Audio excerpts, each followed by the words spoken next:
जे गेली दोन तीन महिने आमचं शेतकऱ्यांचं आंदोलन चालू आहे.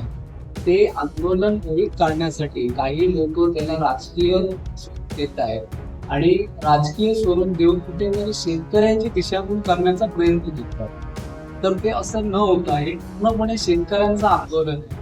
कारण शेतकरी स्वइच्छेने एवढ्या मोठ्या प्रमाणात नव्हता आज आपल्या कोकणाचा इतिहास आहे. गेल्या इतक्या वर्षात तुम्ही शेतकरी एकत्र आलेला नव्हता. तो आज या वातावरणाच्या बदलामुळे आणि झालेल्या नुकसानामुळे शेतकरी एवढा अडचणीत आहे की त्याच्यापुढे आता पर्याय नाहीये. आता मायबाप सरकारकडे दाद मागल्याशिवाय दुसरा विषय हेच नाही.